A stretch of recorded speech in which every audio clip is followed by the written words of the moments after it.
Fame, margaritas, salt, mental breakdown. All of this and more as we look at the band that never quite made it. Howie Deadstone and the Mile Marker 13s on this episode of Head of the Beat.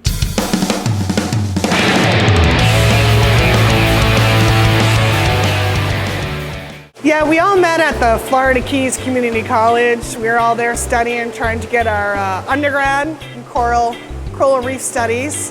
Three of us were all in the same Mangrove Snapper modeling class. And I remember when Kenny walked in and, you know, just his whole look, you could tell he was really wanting to live the island life. You know, I think he was like the son of a sailor or something like that. And he's just was really into music. And we thought, man, how else can we do that? Let's get into music too.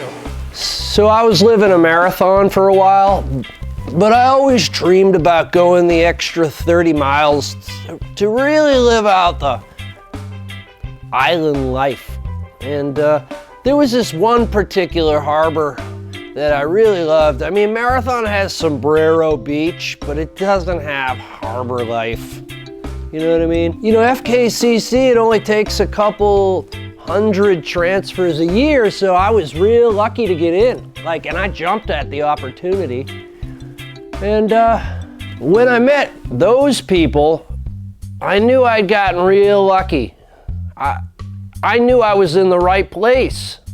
It was the wrong class, but it was the right place, man. And who knows, if I didn't blow out that flip-flop and stop in that classroom, I don't know where I would have ended up. I mean, I had been looking to start a band. You know, I love music and all, and I went with all my friends. We went to the Epcot, and we were in France, and we were, you know, sitting there. I think the place was Last Tango in Paris, and we were all just kind of sitting there, grooving. And I could see we all had the beat. We all just felt it. And I said, hey, we should rock together. And the guy said, yeah. And the Mangrove Snappers were born, a punk trop rock quartet headed by Howie Deadstone. They quickly found popularity as the house band at the Porpoise Pub. Early days, early on, singing at the Porpoise Pub. Oh, it was magical. It was like a dream underneath the palm trees, the coconuts falling, iguanas scurrying across the parking lot. It was magical. It was a dream we were together. And then a turtle showed up with a straw inside of its beak. We realized that the Keys were being infiltrated by pollutants. Pollutants that were killing the fucking turtles! The turtles! Saved the turtles, and then it was cigarette butts! It was straws and turtles and cigarette butts!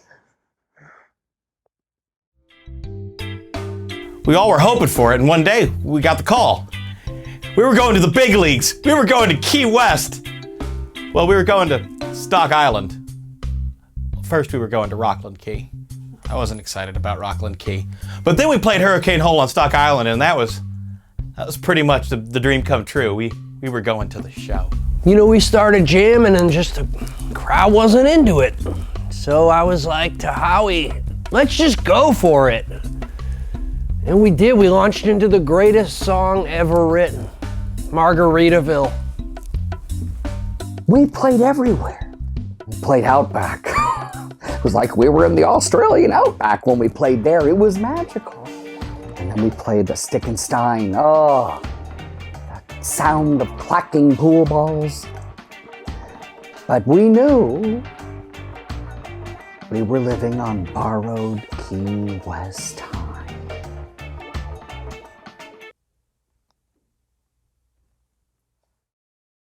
Yeah, those days, man, we were living the dream. We just, you know, we traveled all over this island. We had one of those Bone Island shuttle buses that we turned into our home. You know, back then there was no free Duval shuttle. We couldn't even ride our bikes everywhere. So, you know, we bonded quite quickly living in that Bone Island shuttle. Man, we had such good times back then. Things were getting kind of tough. We knew Howie was having some trouble, you know. He wanted to play our original songs, and all everybody wanted to hear was Margaritaville 4,000 times a night. And you could just see something in Howie was starting to change. Well, I was happy enough playing Trop Rock. I just wasn't really, feeling it. But when we were asked to play Margaritaville, well, we were asked to play outside of Margaritaville. Well, we kind of just played outside Margaritaville. I mean, Howie had this visceral reaction. He just kind of lost it. I was so happy. Finally able to achieve all that I've ever wanted. And as soon as those notes started to play, Howie just lost it, man. Howie snapped. He started crying and raging. He was a vegetarian. All those cheeseburgers he liked to eat in paradise was a lie.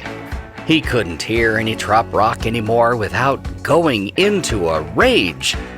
Howie was sent to live at a home for the lost musicians in upstate Key Largo. It's peaceful here. It's peaceful and there's no music. There's not really much sound at all. There's a little bit of white noise. White noise like the sound of the wind rustling through the leaf.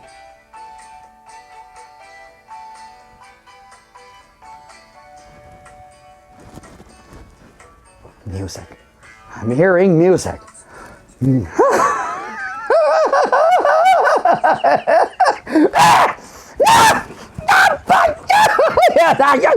I'm not myself. What happened to Howie tore me up. But now I work the merch tent at Jimmy's shows.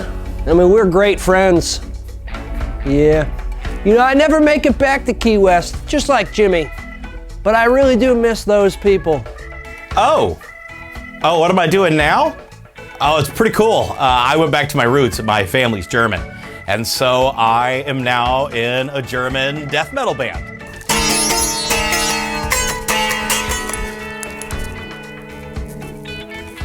It's pretty cool. I mean, I have a good time with it. I mean, really, it's kind of, I get to bring all of my loves together. I still play a little tribute to tropical rock every once in a while. There you go, ring a bell, margaritas now in hell! Hand me my axe. I'm gonna write this one down.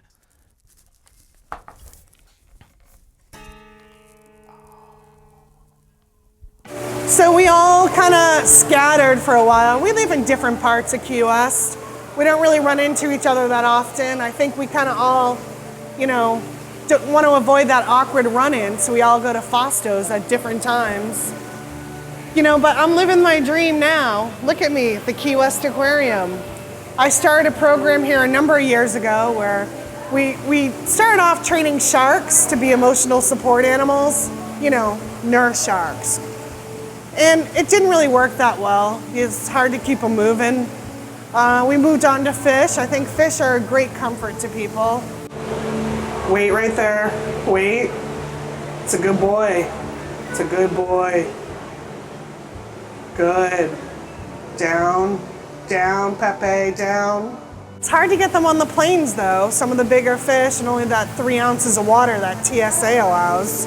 But I still have the dream that someday everybody's gonna have their own emotional support fish. Good boy, Pepe, good. Another rock and roll story. The great beginning. The mediocre rise to fame. The crash. It's what we like to see when people are trying for success. Yes, this has been Ahead of the Beat.